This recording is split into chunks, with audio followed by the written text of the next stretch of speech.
تم پرندوں سے دل بہلایا کرو۔ سپاہ گیری اس آدمی کے لیے خطرناک کھیل ہے جو عورت اور شراب کا دل دادا ہو۔ یہ الفاظ اپریل 1175 عیسوی میں صلاح الدین ایوبی نے اپنے چچا زاد بھائی خلیفہ الصالح کے ایک امیر سیف الدین کو لکھے تھے۔ ان دونوں نے صلیبیوں کو در پردہ مدد اور ہیرے جواہرات کا لالچ دیا اور صلاح الدین ایوبی کو شکست دینے کی سازش کی تھی۔ صلیبی یہی چاہتے تھے۔ انہوں نے حملہ کیا۔ الصالح اور سیف الدین نے ان کی مدد کی۔ صلاح الدین ایوبی نے ان سب کو شکست دی۔ امیر سیف الدین اپنا مال و متاع چھوڑ کر بھاگا۔ اس کی ذاتی خیمہ گاہ سے رنگ برنگے پرندے، حسین اور جوان رقاصائیں اور گانے والیاں، ساز اور سازندے اور شراب کے مٹکے برآمد ہوئے۔ صلاح الدین ایوبی نے ان سب کو شکست دی۔ امیر سیف الدین اپنا مال و متاع چھوڑ کر بھاگا۔ اس کی ذاتی خیمہ گاہ سے رنگ برنگے پرندے، حسین اور جوان رقاصائیں اور گانے والیاں، ساز اور سازندے اور شراب کے مٹکے برآمد ہوئے۔ صلاح الدین ایوبی نے پرندوں کو، ناچنے گانے والیوں اور ان کے سازندوں کو رہا کر دیا اور امیر سیف الدین کو اس مضمون کا خط لکھا: تم دونوں نے کفار کی پشت پناہی کر کے ان کے ہاتھوں میرا نام و نشان مٹانے کی ناپاک کوشش کی، مگر یہ نہ سوچا کہ تمہاری یہ سازش عالم اسلام کا بھی نام و نشان مٹا سکتی ہے۔ تم اگر مجھ سے حسد کرتے تھے تو مجھے قتل کر دیا ہوتا۔ تم مجھ پر 2 قاتلانہ حملے کرا چکے ہو، دونوں ناکام رہے۔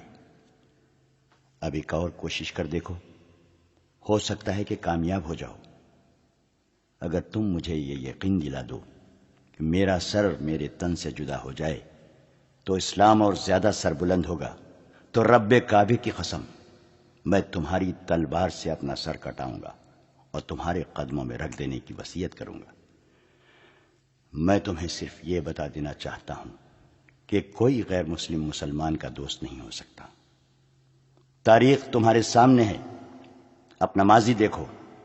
شاہ فرینک ریمانڈ جیسے اسلام دشمن صلیبی تمہارے دوست صرف اس لیے بنے کہ تم نے انہیں مسلمانوں کے خلاف میدان میں اترنے کی شہ اور مدد دی تھی۔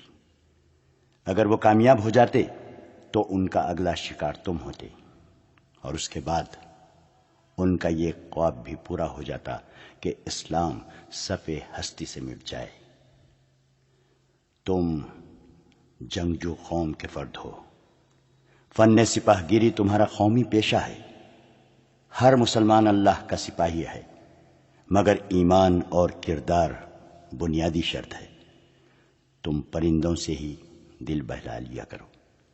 سپاہ گیری اس آدمی کے لیے خطرناک کھیل ہے جو عورت اور شراب کا دل دادا ہو۔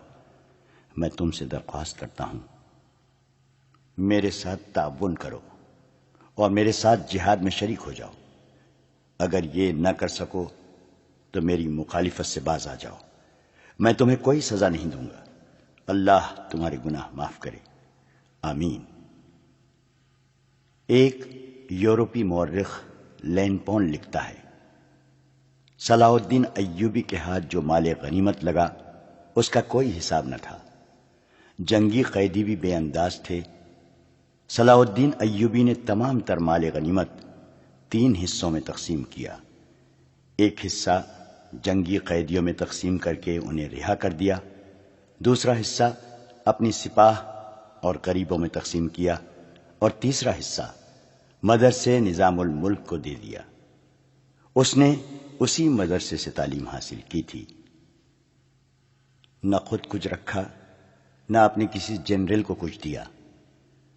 اس کا نتیجہ یہ ہوا کہ جنگی قیدی، جن میں بہت سے مسلمان تھے اور باقی غیر مسلم، رہا ہو کر صلاح الدین ایوبی کے کیمپ میں جمع ہو گئے اور اس کی اطاعت قبول کر کے اپنی خدمات ان کی فوج کے لیے پیش کر دیں۔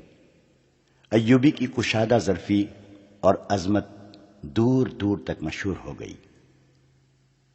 اس سے پہلے حسن بن صباح کے پراسرار فرقے فدائی، جنہیں یورپی مورخوں نے قاتلوں کا گروہ لکھا ہے، صلاح الدین ایوبی پر دوبارہ قاتلانہ حملے کر چکے تھے، لیکن خدائے ذوالجلال کو اپنے اس عظیم مرد مجاہد سے بہت کام لینا تھا۔ دونوں بار ایک معجزہ ہوا کہ اسلام کا یہ محافظ بال بال بچ گیا۔ اس پر تیسرا قاتلانہ حملہ اس وقت ہوا جب وہ اپنے مسلمان بھائیوں اور صلیبیوں کی سازش کی چٹان کو شمشیر سے ریزہ ریزہ کر چکا تھا۔ امیر سیف الدین میدان سے بھاگ گیا تھا، مگر وہ صلاح الدین ایوبی کے خلاف حسد اور کینے سے باز نہ آیا۔ اس نے حسن بن صباح کے قاتل فرقے کی مدد حاصل کر لی۔ یہ فرقہ ایک مدت سے اسلام کی آستین میں سانپ کی طرح پل رہا تھا۔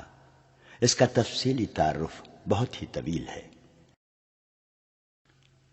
مختصر یہ کہ جس طرح زمین سورج سے الگ ہو کر گناہوں کا گہوارہ بن گئی ہے، اسی طرح حسن بن صباح نام کے ایک آدمی نے اسلام سے الگ ہو کر نبیوں اور پیغمبروں والی عظمت حاصل کرنے کا منصوبہ بنایا۔ وہ اپنے آپ کو مسلمان ہی کہلاتا رہا اور ایسا گروہ بنا لیا جو طلسماتی طریقوں سے لوگوں کو اپنا پیروکار بناتا تھا۔ اس مقصد کے لیے اس گروہ نے نہایت حسین لڑکیاں، نشہ آور جڑی بوٹیاں، ہپنوٹزم اور چرب زبانی جیسے طریقے اختیار کیے، بہشت بنائی جس میں جا کر پتھر بھی موم ہو جاتے تھے۔ اپنے مخالفین کو ختم کرنے کے لیے قاتلوں کا ایک گروہ تیار کیا۔ قتل کے طریقے خفیہ اور پراسرار ہوتے تھے۔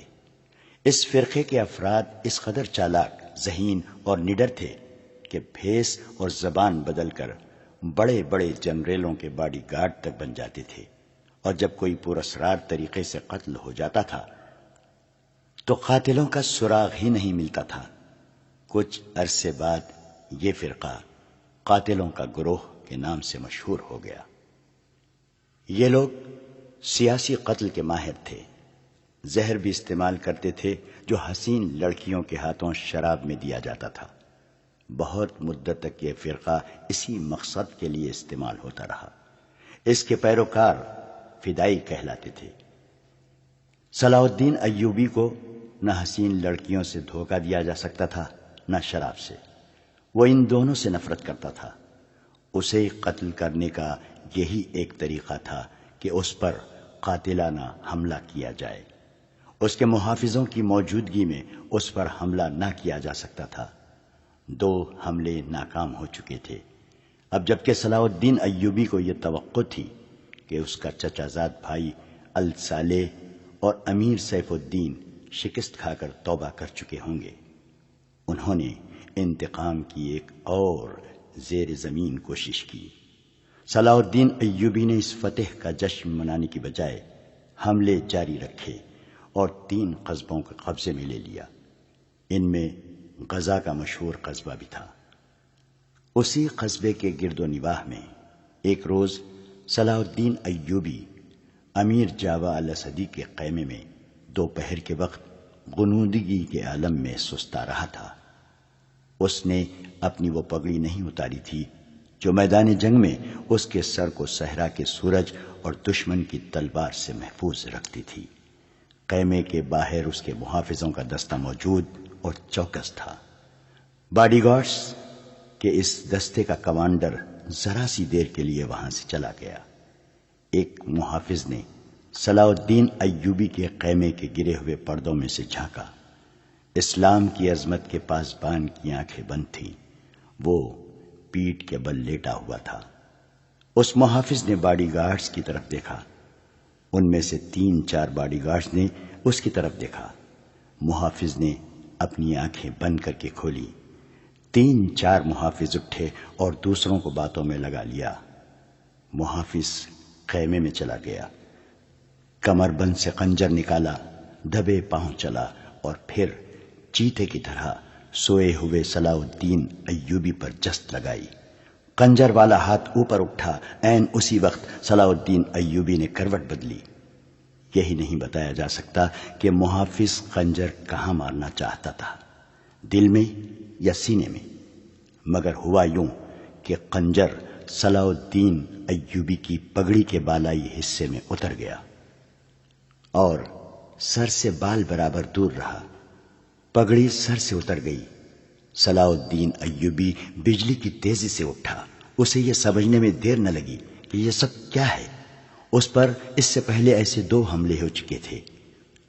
اس نے اس پر بھی حیرت کا اظہار نہ کیا کہ حملہ آور اس کے اپنے باڈی گارڈز کے لباس میں تھا، جسے اس نے خود اپنے باڈی گارڈز کے لیے منتخب کیا تھا۔ اس نے ایک سانس جتنا عرصہ بھی ضائع نہ کیا۔ حملہ آور اس کی پگڑی سے خنجر کھینچ رہا تھا۔ ایوبی سر سے ننگا تھا۔ اس نے حملہ آور کی ٹھوڑی پر پوری طاقت سے گھونسا مارا۔ ہڈی ٹوٹنے کی آواز سنائی دی۔ حملہ آور کا جبڑا ٹوٹ گیا تھا۔ وہ پیچھے کو گرا اور اس کے منہ سے ہیبت ناک آواز نکلی۔ اس کا خنجر صلاح الدین ایوبی کی پگڑی میں رہ گیا تھا۔ ایوبی نے اپنا خنجر نکال لیا۔ اتنے میں 2 محافظ دوڑتے اندر آئے۔ ان کے ہاتھوں میں تلواریں تھیں۔ صلاح الدین ایوبی نے انہیں کہا کہ اسے زندہ پکڑ لو، مگر یہ دونوں محافظ صلاح الدین ایوبی پر ٹوٹ پڑے۔ صلاح الدین ایوبی نے ایک خنجر سے 2 تلواروں کا مقابلہ کیا۔ یہ مقابلہ 1-2 منٹ کا تھا، کیونکہ تمام باڈی گارڈز اندر آ گئے تھے۔ صلاح الدین ایوبی یہ دیکھ کر حیران رہ گیا کہ اس کے باڈی گارڈز 2 حصوں میں تقسیم ہو کر ایک دوسرے کو لہو لہان کر رہے تھے۔ اسے چونکہ معلوم نہیں تھا کہ ان میں اس کا دشمن کون اور دوست کون ہے، وہ اس معرکے میں شریک نہ ہو سکا۔ کچھ دیر بعد جب باڈی گارڈز میں سے چند ایک مارے گئے، کچھ بھاگ گئے اور بعض زخمی ہو کر بے حال ہو گئے، تو انکشاف ہوا کہ اس دستے میں جو صلاح الدین ایوبی کی حفاظت پر مامور تھا، 7 محافظ فدائی تھے جو صلاح الدین ایوبی کو قتل کرنا چاہتے تھے۔ انہوں نے اس کام کے لیے صرف 1 فدائی خیمے میں بھیجا تھا۔ اندر صورتحال بدل گئی، چنانچہ باقی بھی اندر چلے گئے، اصل محافظ بھی اندر گئے۔ وہ صورتحال سمجھ گئے اور صلاح الدین ایوبی بچ گیا۔ اس نے اپنے پہلے حملہ آور کی شہرک پر تلوار کی نوک رکھ کر پوچھا کہ وہ کون ہے اور اسے کس نے بھیجا ہے۔ سچ بولنے کے بدلے صلاح الدین ایوبی نے اسے جاں بخشی کا وعدہ دیا۔ اس نے بتا دیا کہ وہ فدائی ہے اور اسے کیمشتکن، جسے بعض مورخوں نے گمشتگین لکھا ہے، نے اس کام کے لیے بھیجا تھا۔ کیمشتکن الصالح کے قلعے کا گورنر تھا۔ اصل کہانی سنانے سے پہلے یہ ضروری معلوم ہوتا ہے کہ ان واقعات سے پہلے کے دور کو دیکھا جائے۔ صلاح الدین ایوبی کے نام، اس کی عظمت اور تاریخ اسلام میں اس کے مقام اور کارناموں سے کون واقف نہیں ہے؟ ملت اسلامیہ تو اسے بھول ہی نہیں سکتی، مسیحی دنیا بھی اسے ہمیشہ یاد رکھے گی۔ لہذا یہ ضروری معلوم نہیں ہوتا کہ صلاح الدین ایوبی کا شجرہ نسب تفصیل سے بیان کیا جائے۔ ہم جو کہانی سنانے لگے ہیں وہ اس نوعیت کی ہے جس کی وسعت کے لیے تاریخ کا دامن تنگ ہوتا ہے۔ یہ تفصیلات واقعہ نگاروں اور قلمکاروں کی ریکارڈ کی ہوئی ہوتی ہیں، کچھ سینہ بسینہ اگلی نسلوں تک پہنچتی ہیں۔ تاریخ کے دامن میں صلاح الدین ایوبی کے صرف کارنامے محفوظ کیے گئے ہیں۔ ان سازشوں کا ذکر بہت کم آیا ہے جو اپنوں نے اس کے خلاف کی، اور اس کی بڑھتی ہوئی شہرت اور عظمت کو داغدار کرنے کے لیے اسے ایسی لڑکیوں کے جال میں پھانسنے کی بار بار کوشش کی گئی جن کے حسن میں طلسماتی اثر تھا۔ تاریخ اسلام کا یہ حقیقی ڈرامہ 23 مارچ 1169 کے روز سے شروع ہوتا ہے، جب صلاح الدین ایوبی کو مصر کا وائسرائے اور فوج کا کمانڈر ان چیف بنایا گیا۔ اسے اتنا بڑا رتبہ ایک تو اس لیے دیا گیا کہ وہ حکمران خاندان کا نونہال تھا، اور دوسرے اس لیے کہ اوائل عمر میں ہی وہ فن حرب و ضرب کا ماہر ہو گیا تھا۔ سپاہ گیری ورثے میں پائی تھی، اس کے ذہن میں حکمرانی کے معنی بادشاہی نہیں، اسلام کی پاسبانی اور قوم کی عظمت اور فلاح و بہبود تھی۔ اس کا جب شعور بیدار ہوا تو پہلی خلش یہ محسوس کی کہ مسلمان حکمرانوں میں نہ صرف یہ کہ اتحاد نہیں، بلکہ وہ ایک دوسرے کی مدد سے بھی گریز کرتے تھے۔ وہ عیاش ہو گئے تھے۔ شراب اور عورت نے جہاں ان کی زندگی رنگین بنا رکھی تھی، وہاں عالم اسلام اور خدا کے اس عظیم مذہب کا مستقبل تاریک ہو گیا تھا۔ ان امیروں، ان کے وزیروں اور مشیروں کے حرم غیر مسلم لڑکیوں سے بھرے ہوئے تھے۔ زیادہ تر لڑکیاں یہودی اور عیسائی تھیں، جنہیں خاص تربیت دے کر ان حرموں میں داخل کیا گیا تھا۔ غیر معمولی حسن اور اداکاری میں کمال رکھنے والی یہ لڑکیاں مسلمان حکمرانوں اور سربراہوں کے کردار اور قومی جذبے کو دیمک کی طرح کھا رہی تھیں۔ اس کا نتیجہ یہ تھا کہ صلیبی، جن میں فرینک یعنی فرنگی خاص طور پر قابل ذکر ہیں، مسلمانوں کی سلطنتوں کے ٹکڑے ہڑپ کرتے چلے جا رہے تھے، اور بعض مسلم حکمران شاہ فرینک کو سالانہ ٹیکس یا جزیہ ادا کر رہے تھے، جس کی حیثیت غنڈہ ٹیکس کی سی تھی۔ صلیبی اپنی جنگی قوت کے رعب سے اور چھوٹے موٹے حملوں سے حکمرانوں کو ڈراتے رہتے، کچھ علاقے پر قبضہ کر لیتے، تاوان اور ٹیکس وصول کرتے تھے۔ ان کا یہ مقصد تھا کہ آہستہ آہستہ دنیائے اسلام کو ہڑپ کر لیا جائے۔ مسلمان حکمران اپنی رعایا کا خون چوس کر ٹیکس دیتے رہتے تھے۔ ان کا مقصد یہ تھا کہ انہیں عیش و عشرت میں پریشان نہ کیا جائے۔ فرقہ پرستی کے بیج بھی بو دیے گئے تھے۔ ان میں سب سے زیادہ خطرناک فرقہ حسن بن صباح کا تھا، جو صلاح الدین ایوبی کی جوانی سے 1 صدی پہلے مورز وجود میں آیا تھا۔ یہ مفاد پرستوں کا فرقہ تھا، بے حد خطرناک اور پراسرار۔ یہ لوگ اپنے آپ کو فدائی کہلاتے تھے، جو بعد میں حشیشین کے نام سے مشہور ہوئے، کیونکہ وہ حشیش نام کی ایک نشہ آور شے سے دوسروں کو اپنے جال میں پھانستے تھے۔ صلاح الدین ایوبی نے مدرسہ نظام الملک میں تعلیم حاصل کی۔ یاد رہے کہ نظام الملک دنیائے اسلام کی ایک سلطنت کے وزیر تھے۔ یہ مدرسہ انہوں نے قائم کیا تھا، جس میں اسلامی تعلیم دی جاتی اور بچوں کو اسلامی نظریات اور تاریخ سے بہرور کیا جاتا۔ ایک مورخ ابن الاطہر کے مطابق نظام الملک حسن بن صباح کے فدائیوں کا پہلا شکار ہوئے تھے، کیونکہ وہ رومیوں کی توسیع پسندی کی راہ میں چٹان بنے ہوئے تھے۔ رومیوں نے 1091 میں انہیں فدائیوں کے ہاتھوں قتل کروایا اور ان کا مدرسہ قائم رہا۔ صلاح الدین ایوبی نے وہیں تعلیم حاصل کی۔ اسی عمر میں اس نے سپاہ گیری کی تربیت اپنے بزرگوں سے لی۔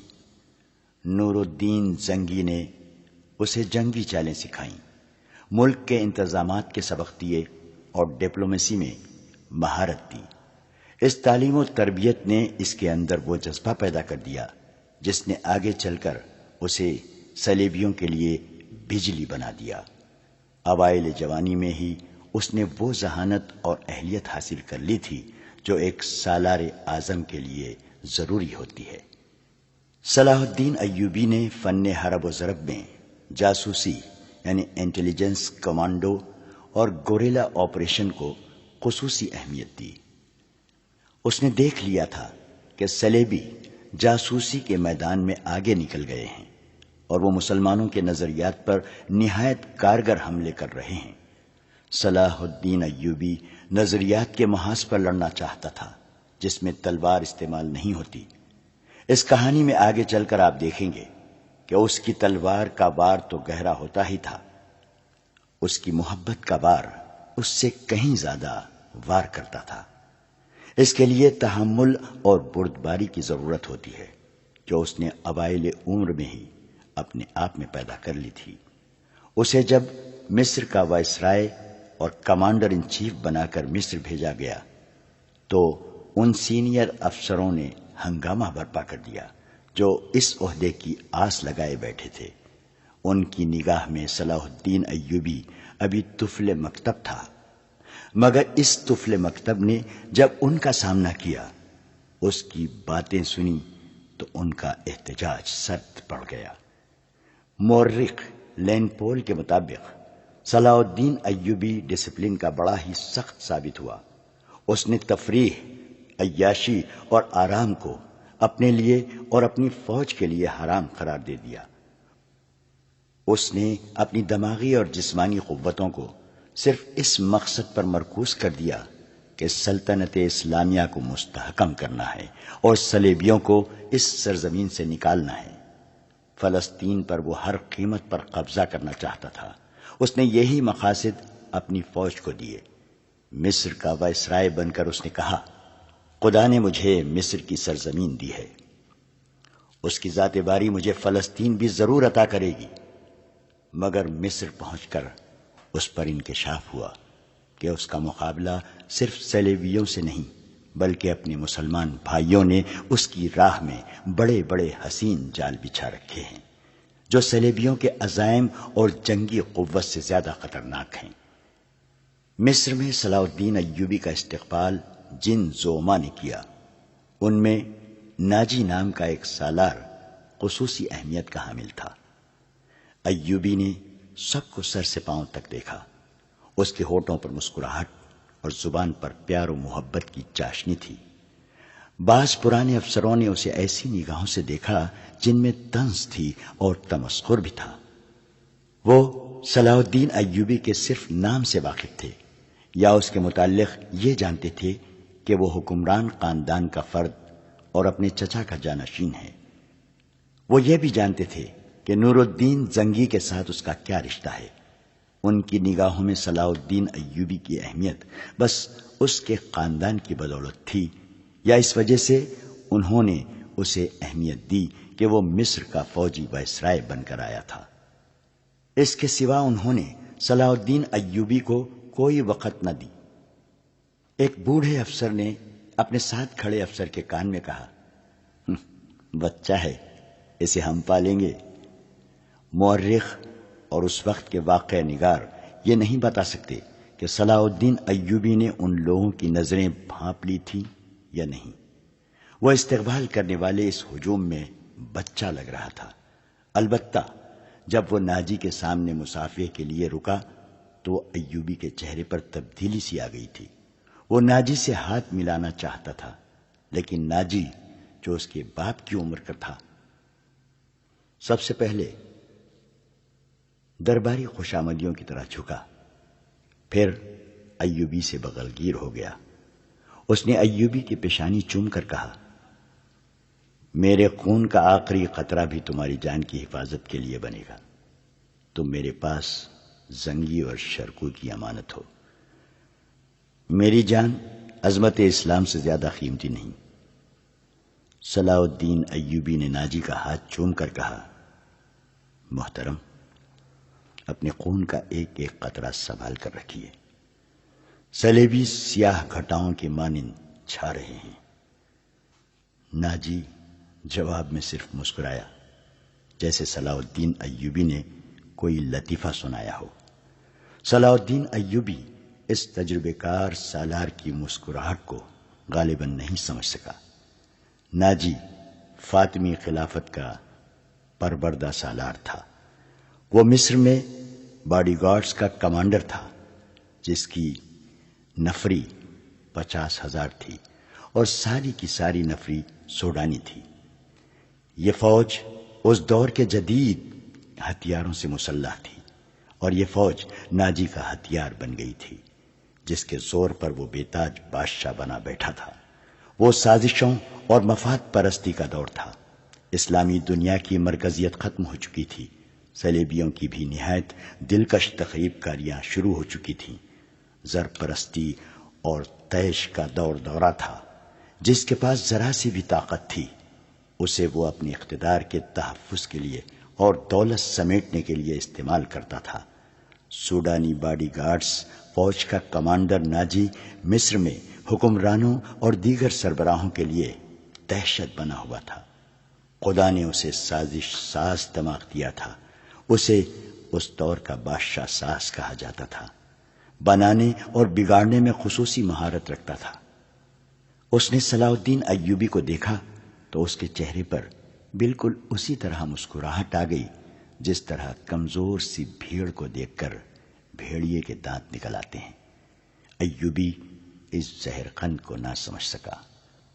اس کے لیے سب سے زیادہ اہم آدمی ناجی تھا، کیونکہ وہ 50,000 باڈی گارڈز کا کمانڈر تھا اور صلاح الدین کو اس فوج کی ضرورت تھی. صلاح الدین ایوبی سے کہا گیا کہ حضور بڑی لمبی مسافت سے تشریف لائے ہیں، پہلے آرام کر لیں. تو اس نے کہا، میرے سر پر جو دستار رکھ دی گئی ہے میں اس کے اہل نہ تھا. اس دستار نے میرا آرام اور میری نیند حرام کر دی ہے. کیا آپ حضرات مجھے اس چھت کے نیچے نہیں لے چلیں گے جہاں میرے فرائض میرا انتظار کر رہے ہیں؟ کیا حضور کام سے پہلے طعام پسند نہیں فرمائیں گے؟ اس کے نائب نے پوچھا. صلاح الدین ایوبی نے کچھ سوچا اور ان کے ساتھ چل پڑا. لمبے تڑنگے قوی ہیکل باڈی گارڈز اس عمارت کے سامنے کھڑے تھے جس میں کھانے کا انتظام کیا گیا تھا. ایوبی نے ان گارڈز کے ہتھیار دیکھے تو اس کے چہرے پر رونق آ گئی، مگر یہ رونق دروازے میں قدم رکھتے ہی غائب ہو گئی. وہاں 4 نوجوان لڑکیاں جن کے جسموں میں زہر شکن لچک اور شانوں پر بکھرے ہوئے ریشمی بالوں میں قدرت کا حسن سمویا ہوا تھا، ہاتھوں میں پھولوں کی پتیوں سے بھری ہوئی خوشنما ٹوکریاں اٹھائے کھڑی تھی. انہوں نے صلاح الدین ایوبی کے راستے میں پتیاں بکھیرنی شروع کر دی اور اس کے ساتھ دف کی تال پر طاؤس و رباب اور شہنائیوں کا مسحور کن نغمہ ابھرا. ایوبی نے راستے میں پھولوں کی پتیاں دیکھ کر قدم پیچھے کر لیا. ناجی اور اس کا نائب اس کے دائیں بائیں تھے. وہ دونوں جھک گئے اور اسے آگے چلنے کی دعوت دی. یہ وہ انداز تھا جسے مغل بادشاہوں نے ہندوستان میں رائج کیا تھا. صلاح الدین ایوبی پھولوں کی پتیاں مسلنے نہیں آیا. ایوبی نے ایسی مسکراہٹ سے کہا جو ان لوگوں نے پہلے کم ہی کبھی کسی ہونٹوں پر دیکھی تھی. ہم حضور کے راستے میں آسمان سے تارے بھی نوچ کر بچھا سکتے ہیں. ناجی نے کہا، اگر میری راہ میں کچھ بچھانا چاہتے ہو تو وہ ایک ہی چیز ہے جو میرے دل کو بھاتی ہے. صلاح الدین ایوبی نے کہا، آپ حکم دیں. نائب نے کہا، وہ کون سی چیز ہے جو حضور کے دل کو بہلاتی ہے؟ صلیبیوں کی لاشیں. صلاح الدین ایوبی نے مسکرا کر کہا، مگر فوراً ہی اس کی مسکراہٹ غائب ہو گئی. اس کی آنکھوں میں شعلے نکلنے لگے. اس نے دھیمی آواز میں جس میں قہر اور عتاب چھپا ہوا تھا کہا، مسلمان کی زندگی پھولوں کی سیج نہیں. جانتے نہیں ہو صلیبی سلطنت اسلامیہ کو چوہوں کی طرح کھا رہے ہیں، اور جانتے ہو وہ کیوں کامیاب ہو رہے ہیں؟ صرف اس لیے کہ ہم نے پھولوں کی پتیوں پر چلنا شروع کر دیا ہے. ہم نے اپنی بچیوں کو ننگا کر کے ان کی عصمتیں رون ڈالی ہیں. میری نظریں فلسطین پر لگی ہوئی ہیں. تم میری راہ میں پھول بچھا کر مصر سے بھی اسلام کا پرچم اتروا دینا چاہتے ہو؟ اس نے سب کو ایک نظر دیکھا اور دبدبے سے کہا، اٹھا لو یہ پھول، اٹھا لو یہ میرے راستے سے. میں نے ان پر قدم رکھا تو میری روح کانٹوں سے چھلنی ہو جائے گی. ہٹا دو لڑکیوں کو میرے راستے سے. کہیں ایسا نہ ہو کہ میری تلوار ان کے اتنے دلکش سنہرے بالوں میں الجھ کر بیکار ہو جائے. حضور کی جاہ وہ حشمت، مجھے حضور نہ کہو. صلاح الدین ایوبی نے بولنے والے کو یوں ٹوک دیا جیسے تلوار سے کسی کافر کی گردن کاٹ دی ہو. اس نے کہا، حضور وہ تھے جن کا تم کلمہ پڑھتے ہو اور جن کا میں غلام بے دام ہوں. میری جان فدا ہو اس حضور صلی اللہ علیہ وسلم پر جن کے مقدس پیغام کو میں نے سینے پر کندہ کر رکھا ہے. میں یہی پیغام لے کے مصر آیا ہوں.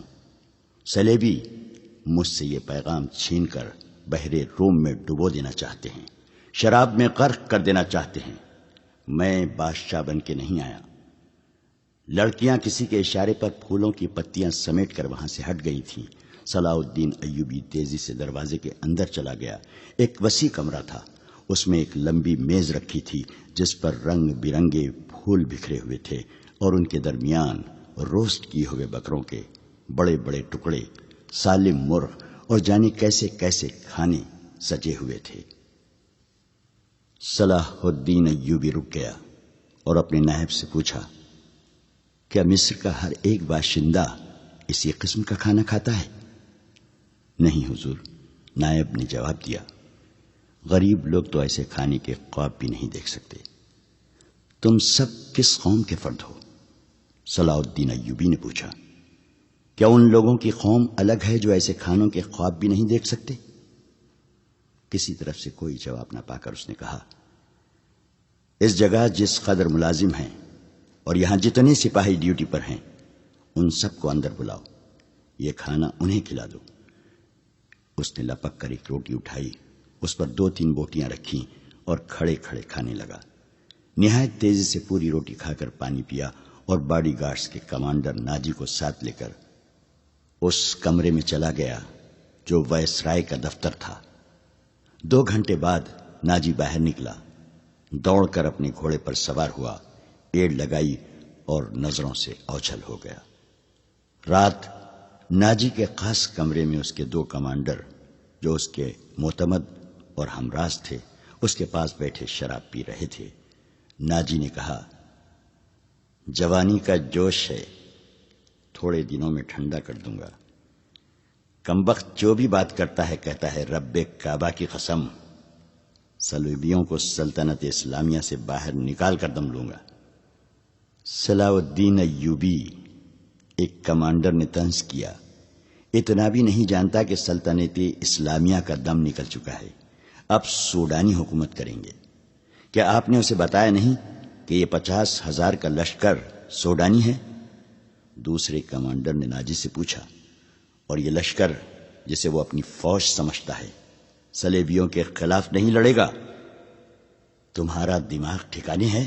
ناجی نے کہا، میں اسے یہ یقین دلانا چاہتا ہوں کہ یہ 50,000 سوڈانی شیر اس کے اشارے پر صلیبیوں کے پرخچے اڑا دیں گے۔ لیکن ناجی چپ ہو کر سوچ میں پڑ گیا۔ لیکن کیا؟ اس نے مجھے حکم دیا ہے کہ مصر کے باشندوں کی ایک فوج تیار کرو۔ ناجی نے کہا، اس نے کہا ہے کہ ایک ہی ملک کی فوج مناسب نہیں ہوتی، وہ مصر کے لوگوں کو بھرتی کر کے ہماری فوج میں شامل کرنا چاہتا ہے۔ تو آپ نے کیا جواب دیا؟ میں نے کہا ہے کہ آپ کے حکم کی تعمیل ہوگی، ناجی نے جواب دیا، مگر میں ایسے حکم کی تعمیل نہیں کروں گا۔ مزاج کا کیسا ہے؟ ادروش نے پوچھا۔ ضد کا پکا معلوم ہوتا ہے، ناجی نے جواب دیا۔ آپ کی دانش اور تجربے کے سامنے وہ کچھ بھی نہیں لگتا۔ دوسرے کمانڈر نے کہا، نیا نیا امیر مصر بن کے آیا ہے، کچھ روز یہ نشہ طاری رہے گا۔ میں یہ نشہ اترنے نہیں دوں گا، ناجی نے کہا، اسے اسی نشے میں بدمست کر کے ماروں گا۔ بہت دیر تک یہ تینوں صلاح الدین ایوبی کے خلاف باتیں کرتے رہے اور اس مسئلے پر غور کرتے رہے کہ اگر صلاح الدین ایوبی نے ناجی کی بے تاج بادشاہی کے لیے خطرہ پیدا کر دیا تو وہ کیا کارروائی کریں گے۔ ادھر سلطان صلاح الدین ایوبی اپنے نائبین کو سامنے بٹھائے یہ ذہن نشین کرا رہا تھا کہ وہ حکومت کرنے نہیں آیا اور نہ کسی کو حکومت کرنے دے گا۔ اس نے انہیں کہا کہ اسے جنگی طاقت کی ضرورت ہے، اور اس نے یہ بھی کہا کہ اسے یہاں کا فوجی ڈھانچہ بالکل پسند نہیں۔ 50,000 باڈی گارڈز سوڈانی ہیں، ہمیں ہر خطے کے باشندوں کو یہ حق دینا ہے کہ وہ ہماری فوج میں آئیں، اپنے جوہر دکھائیں اور مال غنیمت میں سے اپنا حصہ وصول کریں۔ یہاں کے عوام کا معیار زندگی اسی طرح بلند ہو سکتا ہے۔ صلاح الدین ایوبی نے انہیں بتایا، میں نے ناجی سے کہہ دیا ہے کہ وہ عام بھرتی شروع کر دے۔ کیا آپ کو یقین ہے کہ وہ آپ کے حکم کی تعمیل کرے گا؟ ایک ناظم نے ان سے پوچھا، کیا وہ حکم کی تعمیل سے گریز کرے گا؟ وہ گریز کر سکتا ہے، ناظم نے جواب دیا۔ فوجی امور اسی کے سپرد ہیں، وہ کسی سے حکم لیا نہیں کرتا، اپنی منوایا کرتا ہے۔ صلاح الدین ایوبی خاموش رہا، جیسے اس پر کچھ اثر ہی نہ ہوا ہو۔ اس نے سب کو رخصت کر دیا اور صرف علی بن سفیان کو اپنے ساتھ رکھا۔ علی بن سفیان جاسوسی اور جوابی جاسوسی کا ماہر تھا۔ اسے صلاح الدین ایوبی بغداد سے اپنے ساتھ لایا تھا۔ وہ ادھیڑ عمر کا آدمی تھا، اداکاری، چرب زبانی اور بھیس بدلنے میں مہارت رکھتا تھا۔ جنگوں میں اس نے جاسوسی بھی کی تھی اور جاسوسوں کو پکڑا بھی تھا۔ اس کا اپنا گروہ تھا جو آسمان سے تارے بھی توڑ لاتا تھا۔ صلاح الدین ایوبی کو جاسوسی کی اہمیت سے واقفیت تھی۔ فنی مہارت کے علاوہ علی میں وہی جذبہ تھا جو صلاح الدین ایوبی میں تھا۔ تم نے سنا علی؟ صلاح الدین نے کہا۔ یہ لوگ کہہ گئے ہیں کہ ناجی کسی سے حکم لیا نہیں کرتا، اپنی منوایا کرتا ہے۔ ہاں، علی نے جواب دیا، میں نے سن لیا ہے۔ اگر میں چہرے پہچاننے میں غلطی نہیں کرتا تو میری رائے میں باڈی گارڈز کا یہ کمانڈر جس کا نام ناجی ہے، ناپاک ذہنیت کا انسان ہے۔ اس کے متعلق میں پہلے سے بھی کچھ جانتا ہوں۔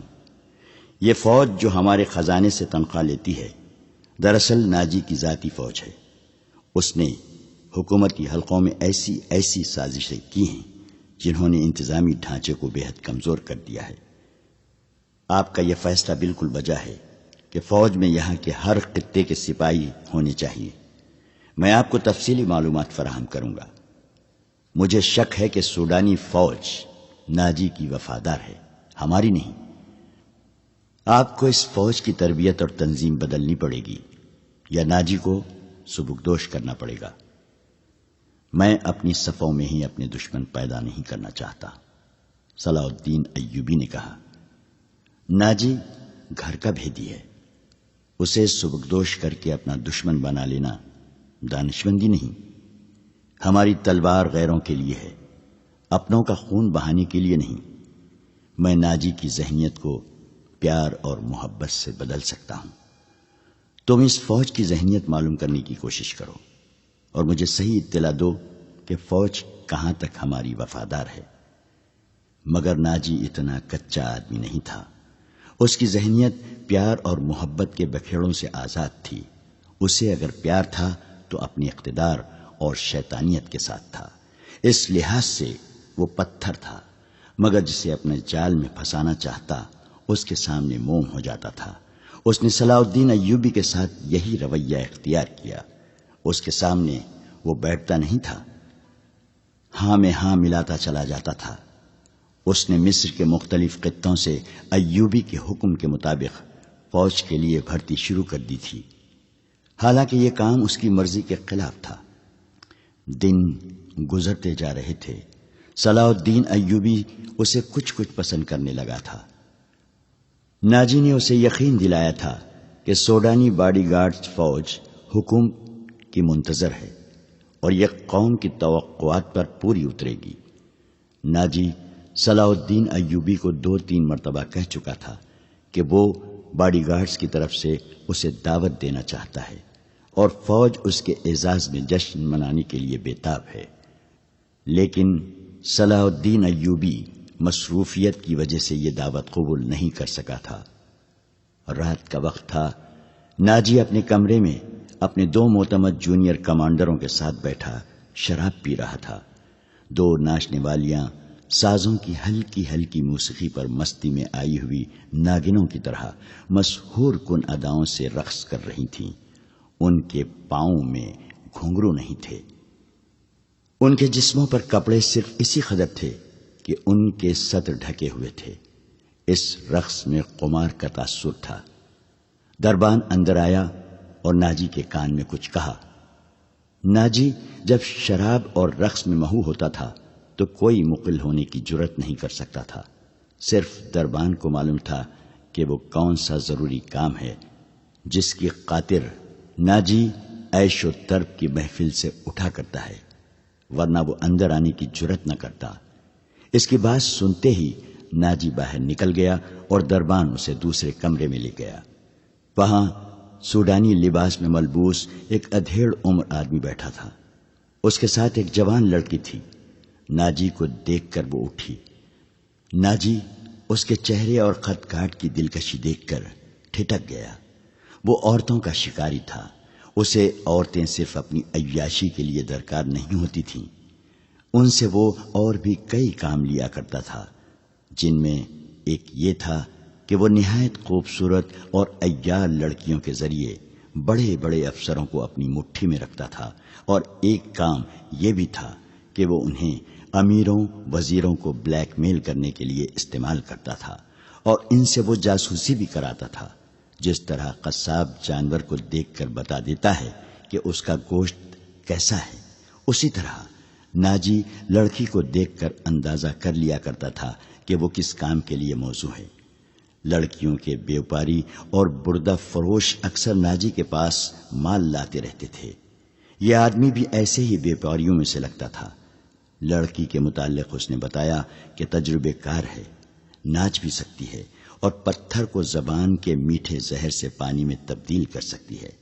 ناجی نے اس کا تفصیلی انٹرویو لیا۔ وہ اس فن کا ماہر تھا۔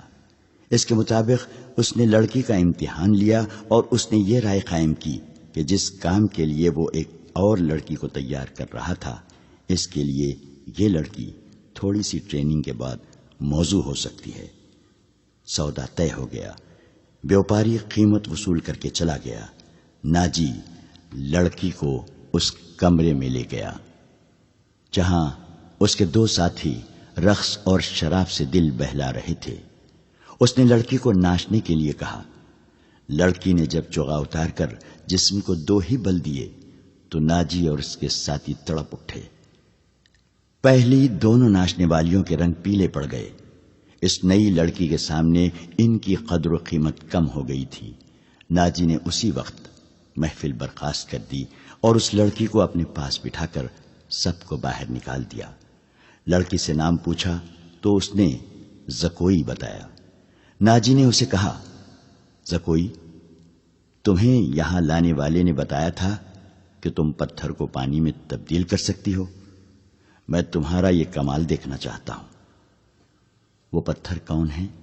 زکوئی نے پوچھا۔ نیا امیر مصر، ناجی نے جواب دیا۔ وہ سالار اعظم بھی ہے۔ صلاح الدین ایوبی؟ زکوئی نے پوچھا۔ ہاں، صلاح الدین ایوبی، ناجی نے کہا۔ اگر تم اسے پانی میں تبدیل کر دو تو اس کے وزن جتنا سونا تمہارے قدموں میں رکھ دوں گا۔ وہ شراب تو پیتا ہوگا؟ نہیں، ناجی نے جواب دیا۔ شراب، عورت، ناچ گانے اور تفریح سے وہ اتنی ہی نفرت کرتا ہے جتنی ہر مسلمان خنزیر سے کرتا ہے۔ میں نے سنا تھا کہ آپ کے پاس لڑکیوں کا ایسا طلسم ہے جو نیل کی روانی کو روک لیتا ہے۔ زکوئی نے کہا۔ کیا وہ طلسم بیکار ہو گیا ہے؟ میں نے ابھی آزمایا نہیں، ناجی نے کہا۔ یہ کام تم کر سکتی ہو۔ میں صلاح الدین ایوبی کی عادتوں کے متعلق تمہیں بہت کچھ بتاؤں گا۔ کیا آپ اسے زہر دینا چاہتے ہیں؟ زکوئی نے پوچھا۔ ابھی نہیں، ناجی نے جواب دیا۔ میری اس کے ساتھ کوئی دشمنی نہیں، میں صرف یہ چاہتا ہوں کہ وہ ایک بار کسی تم جیسی لڑکی کے جال میں پھنس جائے، پھر میں اسے اپنے پاس بٹھا کر شراب پلاؤں۔ اگر اسے قتل کرنا مقصود ہوتا تو میں یہ کام حشیش سے نہایت آسانی سے کرا سکتا تھا۔ یعنی آپ اس کے ساتھ دشمنی نہیں، دوستی کرنا چاہتے ہیں؟ زکوئی نے کہا۔ اتنا برجستہ جملہ سن کر ناجی چند لمحے لڑکی کو دیکھتا رہا۔ وہ اس کی توقع سے زیادہ ذہین تھی۔ ہاں زکوئی۔ ناجی نے اس کے ملائم بالوں پر ہاتھ پھیر کر کہا۔ میں اس کے ساتھ دوستی کرنا چاہتا ہوں، ایسی دوستی کہ وہ میرا ہم نوالا ہم پیالہ بن جائے۔ آگے میں جانتا ہوں کہ مجھے اس سے کیا کام لینا ہے۔ ناجی نے کہا اور ذرا سوچ کر بولا، لیکن میں تمہیں یہ بھی بتا دینا ضروری سمجھتا ہوں کہ ایک جادو صلاح الدین ایوبی کے ہاتھ میں بھی ہے۔ اگر تمہارے حسن اور ناز و انداز پر اس کا جادو چل گیا تو میں تمہیں زندہ نہیں رہنے دوں گا۔ اگر تم نے مجھے دھوکہ دیا تو تم ایک دن سے زیادہ زندہ نہیں رہ سکو گی۔ صلاح الدین ایوبی تمہیں موت سے بچا نہیں سکے گا۔ تمہاری زندگی اور موت میرے ہاتھ میں ہے۔ تم مجھے دھوکہ نہیں دے سکو گی، اسی لیے میں نے تمہارے ساتھ کھل کر باتیں کی ہیں، ورنہ میرے رتبے اور حیثیت کا آدمی ایک پیشہ ور لڑکی کے ساتھ پہلی ملاقات میں ہی ایسی باتیں کبھی نہ کرتا۔ یہ آپ کو آنے والا وقت ہی بتائے گا کہ کون کس کو دھوکہ دیتا ہے۔ زکوئی نے کہا، مجھے یہ بتائیے کہ صلاح الدین ایوبی تک میری رسائی کس طرح ہوگی؟ میں اسے ایک جشن میں بلا رہا ہوں، ناجی نے کہا۔ اسے رات اپنے ہاں رکھوں گا اور تمہیں اس کی خوابگاہ میں داخل کر دوں گا۔ میں نے تمہیں اسی مقصد کے لیے بلایا ہے، آگے میں سنبھال لوں گی۔ وہ رات گزر گئی اور پھر اور کئی راتیں گزر گئیں۔ صلاح الدین ایوبی انتظامی کاموں میں اور نئی فوج تیار کرنے میں اتنا مصروف رہا کہ ناجی کی دعوت قبول کرنے کا وقت نہ نکال سکا۔ علی بن سفیان نے اسے ناجی کے متعلق جو رپورٹ دی اس سے وہ پریشان ہو گیا۔ اس نے علی سے کہا، تو اس کا مطلب یہ ہے کہ یہ شخص صلیبیوں سے زیادہ خطرناک ہے۔ یہ ایک سانپ ہے جسے مصر کی امارت آستین میں پال رہی ہے۔ علی بن سفیان نے ناجی کی تقریب کاری کی تفصیل سنائی کہ اس نے کس طرح کس بڑے آدمی کو اپنے ہاتھ میں لیا اور انتظامیہ میں من مانی کرتا رہا۔ پھر کہا، اور جس سوڈانی سپاہ کا وہ سالار ہے وہ ہماری بجائے اس کی وفادار ہے۔ کیا آپ اس کا کوئی علاج سوچ سکتے ہیں؟ صرف سوچ ہی نہیں سکتا، صلاح الدین ایوبی نے جواب دیا۔ علاج شروع کر چکا ہوں۔ مصر سے جو سپاہ بھرتی کی جا رہی ہے اسے میں سوڈانی محافظوں میں گٹ مٹ کر دوں گا۔ پھر یہ فوج سوڈانی ہوگی نہ مصری۔ ناجی کی یہ طاقت بکھر کر ہماری فوج میں جذب ہو جائے گی۔ ناجی کو میں اس کے صحیح ٹھکانے پر لے آؤں گا، اور میں یہ بھی وثوق سے کہہ سکتا ہوں کہ اس نے صلیبیوں کے ساتھ جو گٹھ جوڑ کر رکھا ہے۔ علی بن سفیان نے کہا، آپ سلطنت اسلامیہ کو ایک مضبوط مرکز پر لا کر اسلام کو وسعت دینا چاہتے ہیں، مگر ناجی آپ کے خواب کو دیوانے کا خواب بنا رہا ہے۔ تم اس سلسلے میں کیا کر رہے ہو؟ یہ مجھ پر چھوڑے، علی بن سفیان نے جواب دیا۔ میں جو کچھ کروں گا وہ آپ کو ساتھ ساتھ بتاتا رہوں گا۔ آپ مطمئن رہیں، میں نے اس کے گرد جاسوسوں کی ایک ایسی دیوار چن دی ہے جس کی آنکھیں بھی ہیں، کان بھی ہیں، اور یہ دیوار متحرک ہے۔ یوں سمجھ لیں کہ میں نے اسے اپنے جاسوسی کے قلعے میں قید کر لیا ہے۔ صلاح الدین ایوبی کو علی بن سفیان پر اس قدر اعتماد تھا کہ اس سے اس کی درپردہ کارروائی کی تفصیل نہ پوچھی۔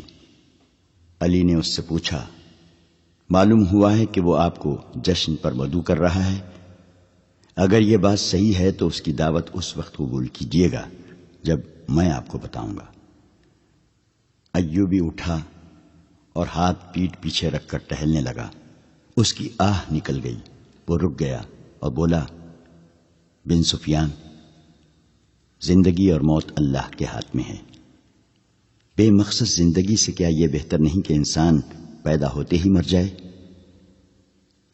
کبھی کبھی یہ سوچ دماغ میں آ جاتی ہے کہ وہ لوگ شاید خوش نصیب ہیں جن کی قومی حص مردہ ہوتی ہے اور جن کا کوئی کردار نہیں ہوتا، بڑے مزے سے جیتے اور اپنی آئی پر مر جاتے ہیں۔ وہ بد نصیب ہیں امیر محترم، علی نے کہا۔ ہاں بن سفیان، صلاح الدین ایوبی نے کہا، میں جب انہیں خوش نصیب کہتا ہوں تو یہی بات معلوم نہیں کون میرے کان میں کہہ دیتا ہے جو تم نے کہی ہے، مگر سوچتا ہوں کہ ہم نے تاریخ کا دھارا اس موڑ پر نہ بدلا تو ملت اسلامیہ بکھر کر وادیوں، جنگلوں اور صحراؤں میں کھو جائے گی۔ ملت کی خلافت 3 حصوں میں بٹ گئی ہے۔ امیر منمانی کر رہے ہیں اور صلیبیوں کے آلہ کار بنتے جا رہے ہیں۔ مجھے یہ ڈر بھی محسوس ہونے لگا ہے کہ مسلمان اگر زندہ رہے تو وہ ہمیشہ صلیبیوں کے غلام اور آلہ کار رہیں گے۔ وہ اسی پہ خوش رہیں گے کہ زندہ ہیں مگر قوم کی حیثیت سے وہ مردہ ہوں گے۔ ذرا نقشہ دیکھو علی، آدھی صدی میں دیکھو ہماری سلطنت کا نقشہ کتنا سکڑ گیا ہے۔ وہ خاموش ہو گیا، سر جھکا کر ٹہلنے لگا، پھر رک گیا اور سر کو جھٹک کر علی بن سفیان کو دیکھا۔ کہنے لگا، جب تباہی اپنے اندر سے اٹھے تو اسے روکنا محال ہوتا ہے۔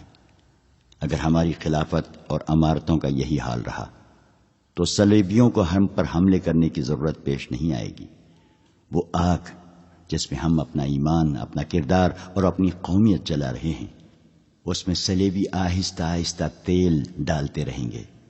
ان کی سازشیں ہمیں آپس میں لڑاتی رہیں گی۔ میں شاید اپنا عزم پورا نہ کر سکوں، میں شاید صلیبیوں سے شکست بھی کھا جاؤں، لیکن میں قوم کے نام ایک وصیت چھوڑنا چاہتا ہوں۔ وہ یہ ہے کہ کسی غیر مسلم پر کبھی بھروسہ نہ کرنا۔ ان کے خلاف لڑنا ہے تو لڑ کر مر جانا۔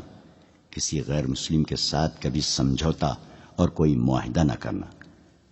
آپ کا لہجہ بتا رہا ہے جیسے آپ اپنے عزم سے مایوس ہو گئے ہیں، علی بن سفیان نے کہا۔ مایوس نہیں، صلاح الدین ایوبی نے کہا، جذباتی۔ علی، میرا ایک حکم متعلقہ شعبے تک پہنچا دو، بھرتی تیز کر دو اور کوشش کرو کہ فوج کے لیے زیادہ سے زیادہ ایسے آدمی رکھو جو جنگ کا تجربہ حاصل کر چکے ہوں۔ ہمارے پاس اتنی لمبی تربیت کا وقت نہیں ہے۔ بھرتی ہونے والوں کا مسلمان ہونا لازمی قرار دے دو، اور تم اپنے لیے ذہن نشین کر لو کہ ایسے جاسوسوں کا ایک دستہ تیار کرو جو دشمن کے علاقے میں جا کر جاسوسی بھی کریں اور شب کو بھی ماریں۔ یہ جابازوں کا دستہ ہوگا، انہیں خصوصی تربیت دو۔ ان میں یہ صفات پیدا کرو کہ اونٹ کی طرح زیادہ سے زیادہ عرصے پیاس برداشت کر سکیں۔ ان کی نظریں عقاب کی طرح تیز ہوں، ان میں صحرائی لومڑی کی مکاری ہو اور وہ دشمن پر چیتے کی طرح جھپٹنے کی مہارت، دلیری اور طاقت کے مالک ہو۔ ان میں شراب، حشیش وغیرہ کی عادت نہ ہو اور عورت کے لیے وہ برف کی طرح یکر ہو۔ بھرتی تیز کرا دو بن سفیان، اور یاد رکھو میں ہجوم کا قائل نہیں، مجھے لڑنے والوں کی ضرورت ہے، خواہ تعداد تھوڑی ہو، ان میں قومی جذبہ ہو اور وہ میرے عزم کو سمجھتے ہوں۔ کسی کے دل میں یہ شبہ نہ ہو کہ اسے کیوں لڑایا جا رہا ہے۔ اگلے 10 دنوں میں ہزارہ تربیت یافتہ سپاہی امارت مصر کی فوج میں آ گئے۔ ان 10 دنوں میں ناجی نے زکوئی کو ٹریننگ دے دی کہ وہ صلاح الدین ایوبی کو کون کون سے طریقے سے اپنے حسن کے جال میں پھانس کر اس کی شخصیت اور اس کے کردار کو کمزور کر سکتی ہے۔ ناجی کے ہمراز دوستوں نے زکوئی کو دیکھا تو انہوں نے بلا خوف تردید کہا کہ اس لڑکی کو مصر کے فرعون دیکھ لیتے تو خدائی کے دعوے سے دستبردار ہو جاتے۔ ناجی کا جاسوسی کا اپنا نظام تھا، بہت تیز اور دلیر۔ وہ معلوم کر چکا تھا کہ علی بن سفیان صلاح الدین ایوبی کا خصوصی مشیر ہے اور عرب کا معنی ہوا سراغ رساں۔ اس نے علی کے پیچھے اپنے جاسوس چھوڑ دیے تھے اور اس نے علی کو قتل کرا دینے کا منصوبہ بھی بنا لیا تھا۔ زکوئی کو ناجی نے صلاح الدین ایوبی کو اپنے دام میں پھانسنے کے لیے تیار کیا تھا، لیکن وہ محسوس نہ کر سکا کہ مراکش کی رہنے والی یہ لڑکی اس کے اپنے اعصاب پر سوار ہو گئی ہے۔ وہ صرف شکل و صورت کی ہی دلکش نہ تھی، بلکہ اس کی باتوں میں ایسا جادو تھا کہ ناجی اسے پاس بٹھا کر اس کے ساتھ باتیں ہی کرتا رہتا تھا۔ اس نے ان 2 ناچنے گانے والی لڑکیوں سے نگاہیں پھیر لی تھیں جو اس کی منظور نظر تھیں۔ 3-4 راتوں سے اس نے ان لڑکیوں کو اپنے کمرے میں نہیں بلایا تھا۔ ناجی سونے کے انڈے دینے والی مرغی تھی جو ان کے قبضے سے نگل کر زکوئی کی آغوش میں انڈے دینے لگی تھی۔ انہوں نے زکوئی کو راستے سے ہٹانے کی ترکیبیں سوچنی شروع کر دی۔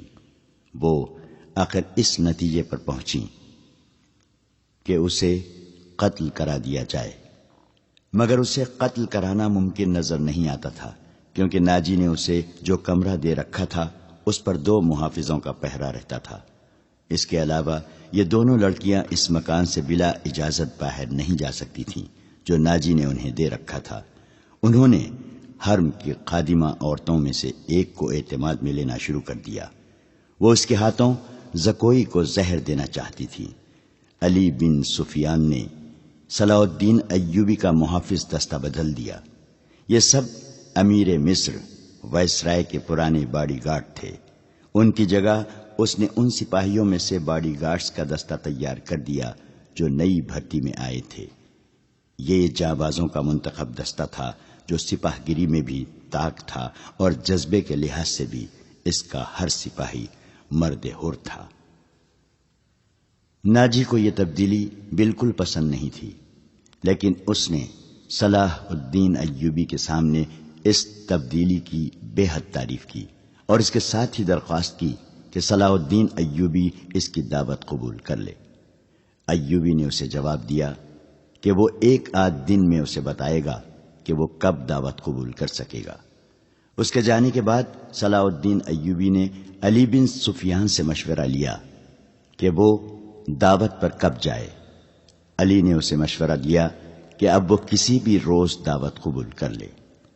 دوسرے ہی دن صلاح الدین ایوبی نے ناجی کو بتایا کہ وہ کسی بھی رات دعوت پر آ سکتا ہے۔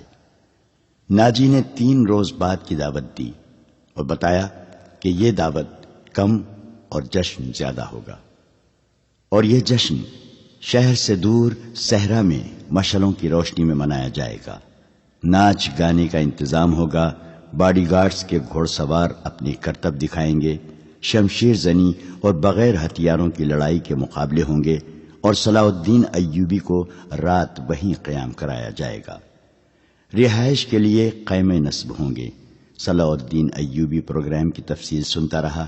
اس نے ناچ گانے پر بھی اعتراض نہ کیا۔ ناجی نے ڈرتے جھجکتے کہا، فوج کے بیشتر سپاہی جو مسلمان نہیں یا جو بھی نیم مسلمان ہیں کبھی کبھی شراب پیتے ہیں۔ وہ شراب کے عادی نہیں، وہ اجازت چاہتے ہیں کہ جشن میں انہیں شراب پینے کی اجازت دی جائے۔ آپ ان کے کمانڈر ہیں۔ صلاح الدین ایوبی نے کہا، آپ چاہیں تو انہیں اجازت دے دیں، نہ دینا چاہیں تو میں آپ پر اپنا حکم نہیں چلاؤں گا۔ امیر مصر کا اقبال بلند ہو۔ ناجی نے غلاموں کی طرح کہا، میں کون ہوتا ہوں اس کام کی اجازت دینے والا جس کو آپ سخت ناپسند کرتے ہیں؟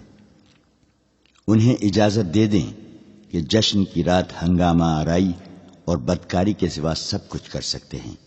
صلاح الدین ایوبی نے کہا، اگر شراب پی کر کسی نے ہلہ گلہ کیا تو اسے سخت سزا دی جائے گی۔ یہ خبر جب صلاح الدین ایوبی کے اسٹاف تک پہنچی کہ ناجی صلاح الدین ایوبی کے اعزاز میں جو جشن منعقد کر رہا ہے اس میں ناچ گانا ہوگا اور شراب بھی پی جائے گی، اور صلاح الدین ایوبی نے اس جشن کی دعوت ان خرافات کے باوجود قبول کر لی ہے، تو سب حیرت سے ایک دوسرے کا منہ دیکھنے لگے۔ کسی نے کہا کہ ناجی جھوٹ بولتا ہے، وہ دوسروں پر اپنا رعب ڈالنا چاہتا ہے، اور کسی نے یہ رائے دی کہ ناجی کا جادو صلاح الدین ایوبی پر بھی چل گیا ہے۔ یہ رائے ان سربراہوں کو پسند آئی جو ناجی کے ہم نوالا اور ہم پیالہ تھے۔ صلاح الدین ایوبی نے چارج لیتے ہی ان کے لیے عیش و عشرت، شراب نوشی اور بدکاری جرم قرار دے دی تھی۔ اس نے ایسا سخت ڈسپلن رائج کر دیا تھا کہ کسی کو بھی پہلے کی طرح فرائض سے کوتاہی کی جرت نہیں ہوتی تھی۔ وہ اس پر خوش تھے کہ آج نئے امیر مصر نے کسی دعوت میں شراب اور رقص کی اجازت دے دی ہے، تو کل پرسوں وہ خود بھی ان رنگینیوں کا رسیا ہو جائے گا۔ صرف علی بن سفیان تھا جسے معلوم تھا کہ صلاح الدین ایوبی نے خرافات کی اجازت کیوں دی ہے۔ جشن کی شام آ گئی۔ ایک تو چاندنی رات تھی۔ صحرا کی چاندنی اتنی شفاف ہوتی ہے کہ ریت کے ذرے بھی نظر آ جاتے ہیں۔ دوسرے ہزارہا مشعلوں نے وہاں صحرا کی رات کو دن بنا دیا تھا۔ باڈی گارڈز کا ہجوم تھا جو ایک وسیع میدان کے گرد دیواروں کی طرح کھڑا تھا۔ ایک طرف صلاح الدین ایوبی کے بیٹھنے کے لیے جو مسند رکھی گئی تھی وہ کسی بہت بڑے بادشاہ کا تخت معلوم ہوتی تھی۔ اس کے دائیں بائیں بڑے رتبوں کے مہمانوں کی نشستیں تھیں۔ اس وسیع و عریض تماشا گاہ سے تھوڑی دور مہمانوں کے لیے نہایت خوبصورت خیمے نصب تھے۔ ان سے ہٹ کر ایک بڑا خیمہ صلاح الدین ایوبی کے لیے نصب کیا گیا تھا، جہاں اسے رات بسر کرنی تھی۔ علی بن سفیان نے سورج غروب ہونے سے پہلے وہاں جا کر اس خیمے کے ارد گرد محافظ کھڑے کر دیے تھے۔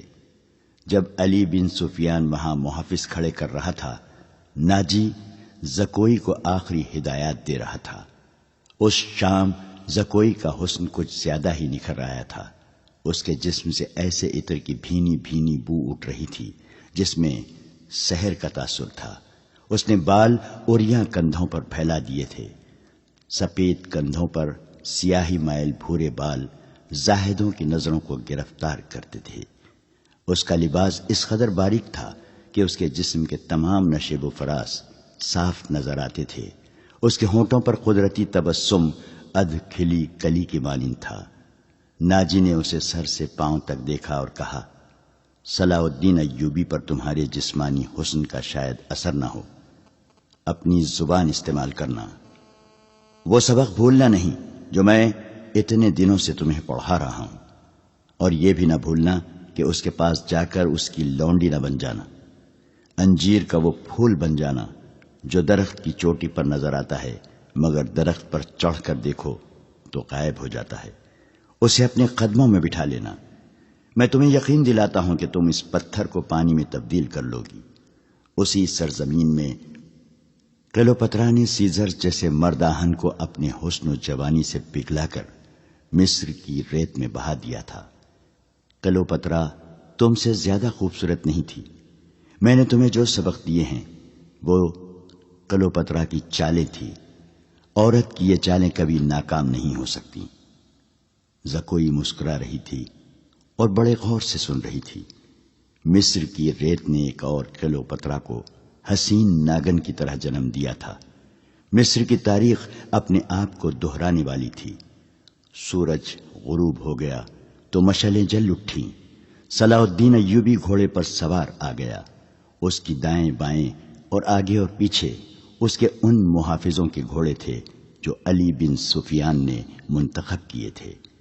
اسی دستے میں سے اس نے 10 محافظ شام سے پہلے ہی یہاں لا کر صلاح الدین ایوبی کے خیمے کے گرد کھڑے کر دیے تھے۔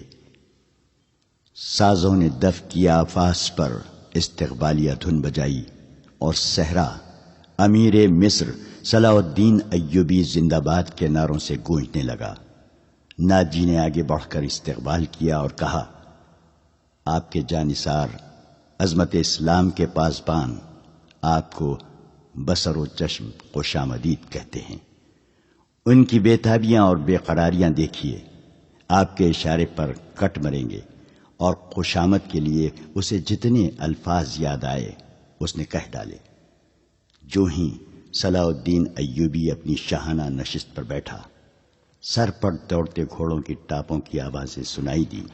گھوڑے جب مشلوں کی روشنی میں آئے تو سب نے دیکھا کہ 4 گھوڑے دائیں سے اور 4 بائیں سے دوڑے آ رہے تھے۔ ہر ایک پر ایک ایک سوار تھا۔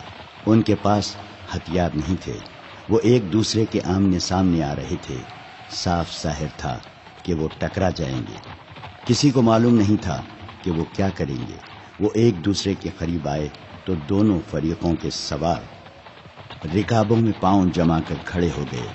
پھر انہوں نے نگاہیں ایک ایک ہاتھ میں کر لی اور دوسرے بازو پھیلا دیے۔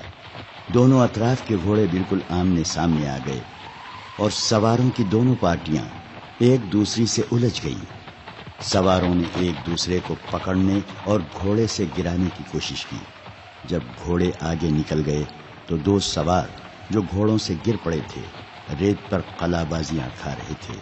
ایک طرف کے ایک سوار نے دوسری طرف کے ایک سوار کو ایک بازو میں جکڑ کر اسے گھوڑے سے اٹھا لیا تھا اور اسے اپنے گھوڑے پر ڈال کر لے جا رہا تھا۔